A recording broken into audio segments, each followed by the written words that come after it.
Tu sais, quand tu vas prendre un médicament, que tu vas chez le docteur, que tu es malade, eh bien, juste le fait d'aller chez le docteur, le fait de prendre ce médicament, en dehors de la substance qu'il contient, ça va déjà te guérir par effet placebo.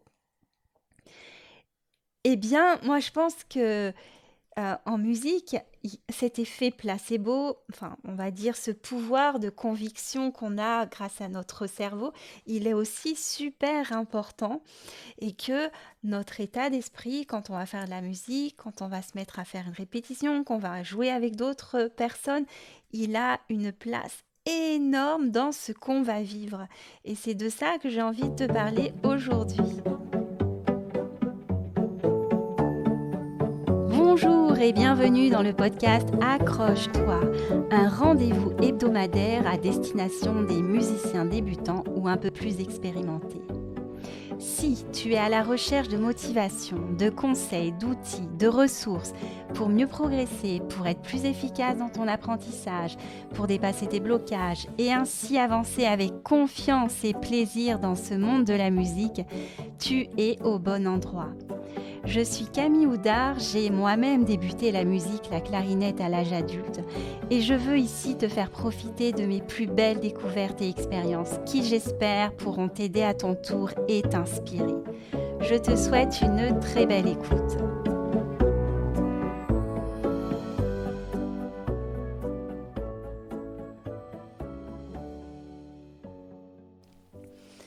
Po para pa po po do ré mi sol mi ré do po po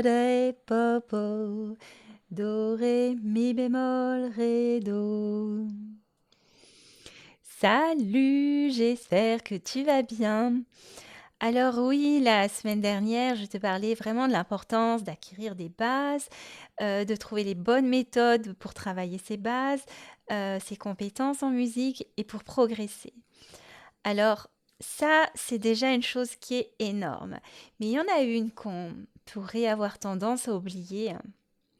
Et moi, dont on ne m'a jamais parlé lors de mes cours en école de musique, c'est quoi? C'est de notre état d'esprit. C'est notre attitude quand on va travailler sur notre instrument, quand on va répéter, quand on va jouer avec d'autres personnes, quand on va faire un concert. Est-ce qu'on a une attitude plutôt orientée vers les problèmes, nos difficultés, ou plus vers les solutions et ce qu'on voudrait atteindre? Alors pour ça, je vais te raconter une petite histoire qui m'est arrivée en Corse. C'était l'été dernier. Donc l'été dernier, je suis partie en Corse avec mes deux garçons. Notre projet, c'était vraiment de faire tout un petit périple sur 10 jours dans le nord de la Corse en voiture et d'aller de camping en camping en restant 2, 3 jours par camping et puis d'alterner entre la mer et la montagne. Et le deuxième jour, on était à côté de Calvi, dans un très joli camping. Tout allait bien, il faisait un petit peu chaud, mais bon. Et là, je me réveille le matin et je sens un petit mal de gorge. Je fais, ah, qu'est-ce que c'est? J'ai attrapé un petit peu froid. Et quelques heures plus tard, je commençais à me sentir vraiment mal. J'avais vraiment un gros mal de tête et qui commençait à être de plus en plus gênant. Je me sentais vraiment mal. Enfin bref, j'étais malade. Et tout de suite, il m'est venu à l'idée que c'était quelque chose que j'avais jamais vraiment vécu. J'avais un état bizarre qui ressemblait pas à ce que j'avais déjà vécu. Et là, j'ai pensé tout de suite, ça y est, le Covid, ça y est, je l'ai eu. C'est maintenant qu'il fallait que je l'attrape. Super, bon. Et vraiment, je me sentais mal. Je me souviens, on est parti à la plage, la plage qui était juste à 200 mètres du camping. Et moi, j'étais affalée sur ma serviette, à l'ombre, les enfants qui se baignaient, qui revenaient, qui partaient. Et moi, j'étais là en train de me dire, bon, qu'est-ce que je fais là? Qu'est-ce que je fais là? Je suis cramée. Est-ce que ça va être comme ça toutes les vacances? Est-ce que je revois nos plans? Est-ce que je vais louer un appartement pour me reposer?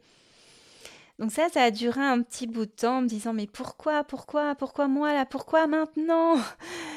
Et en fait, à un moment, je me suis dit: «Non» et j'ai pensé, j'avais fait, 6 mois de coaching avec une coach et qui me disait souvent: «Tu sais, quand tu te mets au travail, ce que je te conseille de faire, c'est vraiment chaque fois que tu fais quelque chose, c'est de poser une intention. Par exemple, si tu as un projet à faire, tu dois faire quelque chose, j'ai l'intention de mener à bien ce projet, j'ai l'intention d'être vraiment concentrée et ça, je l'avais un peu appliqué et je voyais que ça marchait et là, j'ai eu ce petit déclic: «Ah ouais, tiens et si j'essayais à ce moment-là de poser une intention?» Et là, j'ai posé l'intention de passer des belles vacances. Et même, j'ai posé l'intention de passer les meilleures vacances jamais passées avec mes enfants. Et peu importe ma maladie, de vraiment de prendre du plaisir dans ces vacances et de vivre à fond ce séjour en Corse. Et à partir de ce moment où j'ai posé cette intention, eh bien, j'ai senti vraiment une énergie et hop, l'après-midi, moi j'avais quand même ce gros mal de tête. Bon, on est passé à la pharmacie, on a acheté du Doliprane, ce qui m'a fait du bien déjà. Et on n'a absolument pas changé nos plans. On avait prévu d'aller découvrir des petites criques à côté de Calvi. Et on a pris la voiture et on s'est garé un moment sur un parking parce qu'on avait repéré une petite crique magnifique, eau bleu turquoise. Mais pour y aller, c'était tout un périple. Soit on prenait la voiture sur un chemin complètement cabossé. Et puis après, ou soit on y allait complètement à pied. On a pris l'option voiture. Ça a été assez épique parce qu'il y avait des sacrés nids de poules. C'était assez osé, hein. À chaque fois, j'avais l'impression que j'allais casser ma voiture.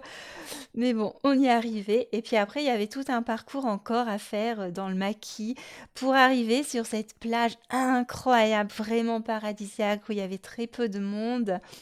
Et mes enfants étaient vraiment heureux parce qu'il y avait plein de poissons, donc ils ont pu plonger. Alors moi, je me suis pas baignée quand même, je suis restée à les regarder, mais le retour, après une fois qu'ils se sont baignés, a été aussi assez épique pour remonter à pied. Ça allait, mais en voiture, ah là là là là, j'ai cru vraiment à chaque fois que on allait finir casser la voiture.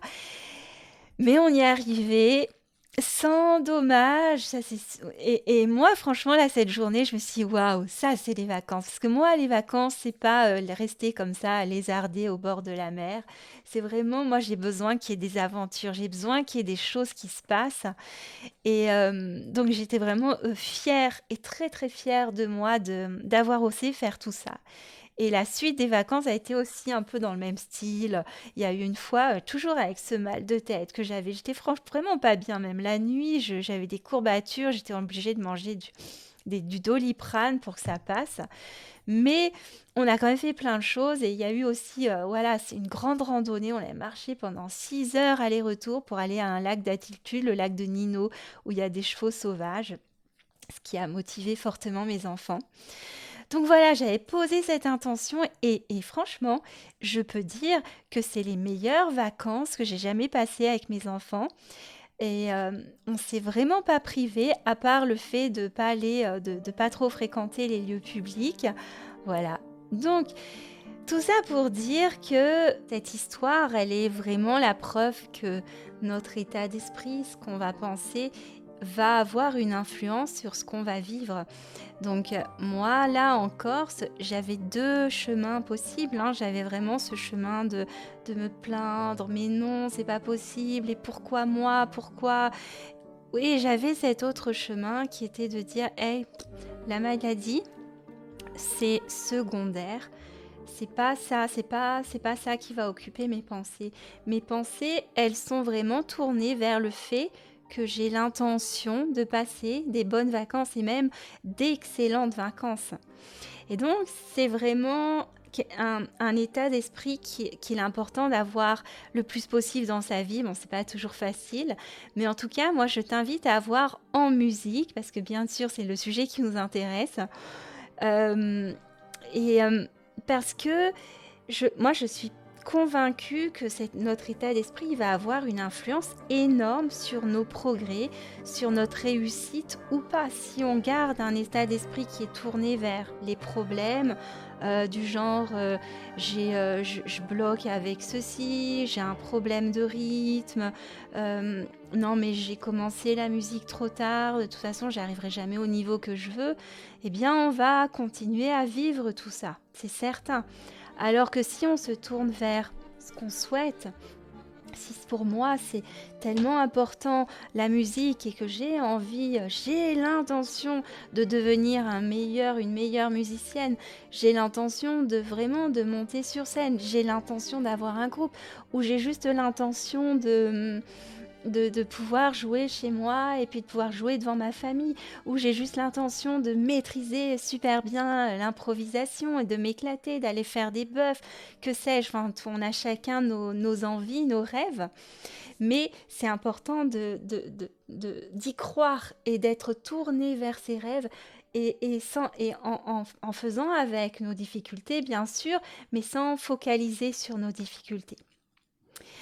Voilà, donc je te suggère vraiment de bien retenir cette phrase. Pour moi, elle est magique parce que moi, je l'applique dans pas mal de domaines dans ma vie et à chaque fois, j'ai des résultats. C'est j'ai l'intention de. Mais et même le fait de l'écrire, d'écrire ce qu'on veut obtenir, ça marche, c'est encore plus puissant. Voilà pour aujourd'hui. Donc maintenant, on en vient à notre petit exercice. Aujourd'hui, je te propose de repartir sur la gamme pentatonique. La gamme pentatonique qui est constituée de 5 notes qui sont Do, Ré, Mi, Sol, La. Sauf qu'aujourd'hui, on va partir, on va considérer la tonique, donc la note de base, et ça va plus être le Do. Do, Ré, Mi, Sol, La, Sol, Mi, Ré, Do.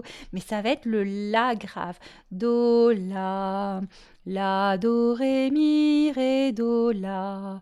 La, do, ré, mi, sol, la, sol, mi, ré, do, la. Et ce que je te propose de faire, c'est comme les dernières fois, de t'entraîner à improviser, mais en partant de cela. C'est un petit peu plus peut-être, c'est un peu moins naturel, mais on arrive à une sonorité qui est un petit peu plus mineure. Et plus tu vas le chanter, plus tu vas t'entraîner, plus tu vas l'entendre. La, do, ré, mi, ré, do, la. Et la semaine prochaine, d'ailleurs, je te montrerai que à partir de ce la, do, ré, mi, sol, la, sol, mi, ré, do, la, on peut évoluer vers la gamme de blues. C'est ça où on rajoute un mi bémol. Entre le ré et le mi, on rajoute un petit demi-ton. Donc ça fait la, do, ré, mi, bémol, mi, sol, la, sol, mi, ré, do, la. Mais ça, c'est pour la semaine prochaine. J'en ai fini pour aujourd'hui. Un grand merci pour ton écoute. Alors si ce n'est pas déjà fait, je te recommande de t'abonner bien sûr. Et puis si tu veux me soutenir, si tu veux en tout cas m'aider à faire connaître ce podcast, je te serais vraiment reconnaissante de venir le noter, d'aller le noter dans ta plateforme si elle le permet bien sûr, en mettant 5 étoiles. Je te remercie et je te dis à très bientôt. Passe une belle semaine.